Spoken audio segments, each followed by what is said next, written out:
Karen Thaxton with marketingwords.com. Glad to have you back today. I want to talk a little bit to you about overcoming time traps. As entrepreneurs, work at home business people, work at home professionals, whatever you want to call yourself, small business owner, online business owner, it gets difficult sometimes because there's so much that we have to do. There's so much on our plates that we have to take care of, that between the accounting and the promotion and the marketing and sourcing products or creating products, whatever it is that you do in your business, it gets to be a lot. And I felt the crunch drastically early on in my business. I started Marketing Words way back in 1999, and probably around 2003, 2004, something like that, it was getting to me. I didn't have any free time.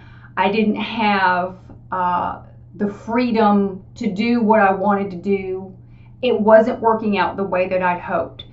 I wasn't ready to quit. I'm usually not a quitter. But when I get in situations like that, I thought, this isn't working. What else can I do? I didn't want to stay that way. And I knew I had other options. I just had to figure out what to do and what direction I wanted to go.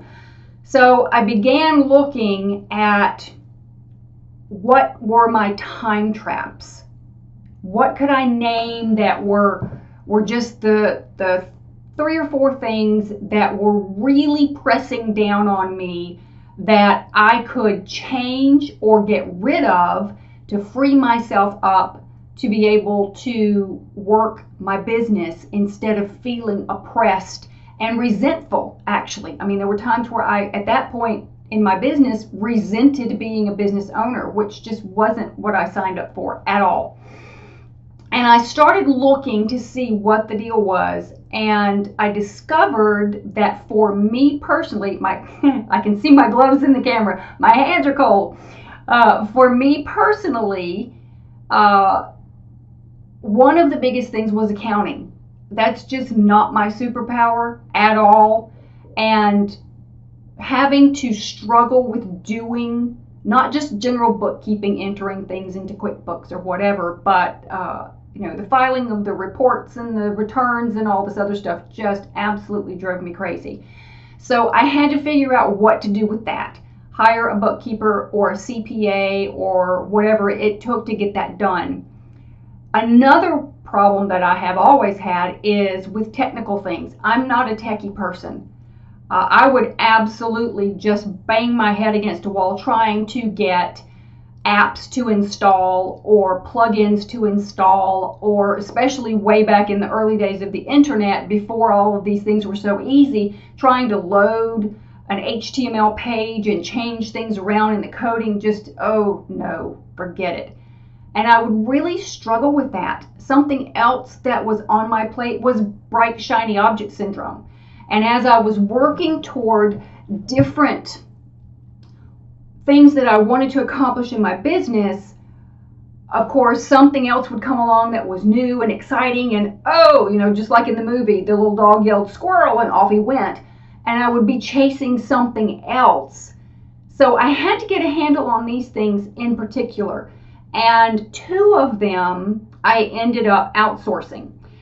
Now, a lot of small business owners cringe when somebody says outsource because immediately they see dollar signs. This is going to cost me money. But here's what I thought about it, and it's actually true. One time I was trying to do something very technical, and it took me around 5 hours. And here's what happened in those 5 hours. I had to learn how to do it. I had to try to do it, and I didn't do it well the first 3 or 4 times I tried to do it. Then I was Googling solutions. I was looking on YouTube. I was asking questions on Twitter and Facebook, trying to figure out what the problem was. By the time I got done 5 hours later, I was frustrated, exhausted. It was finished, but it wasn't the way I wanted it to be. And I could have easily paid somebody who does it all the time, could do it much quicker than I ever could. So instead of wasting 5 hours that I could have been spent making money in my business, and I could have paid this professional to do it, and it took her about 20 minutes. So I wasted 4.5 hours, 4 hours and 40 minutes of my time. Multiply that by what your average hourly rate is for the products and services that you have in your business, and I assure you, I would have made more money by outsourcing it than I did by trying to do it myself. It's the same thing with accounting. That's not my deal. I don't understand it. I don't like it. I don't want to do it.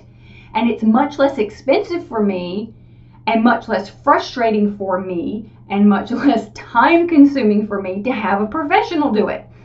So think about these things. Not every change that you need to make will involve outsourcing and involve a cost.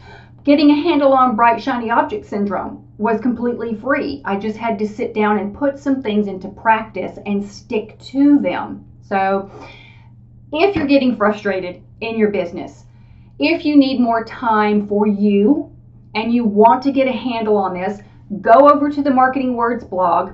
If you scroll down, you will see, first of all, the subscribe button. I really hope you subscribe to the Marketing Words YouTube channel. I'd love it, and thank you very much. But you'll also see a link to a blog post on the Marketing Words blog.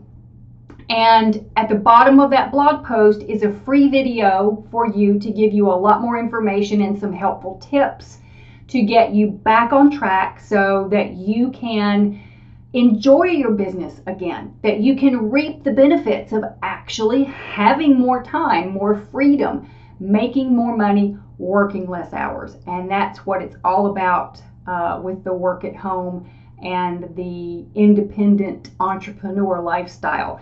This is Karen Thaxton with Marketing Words. Thanks so much for spending a few minutes with me, and I'll see you next time.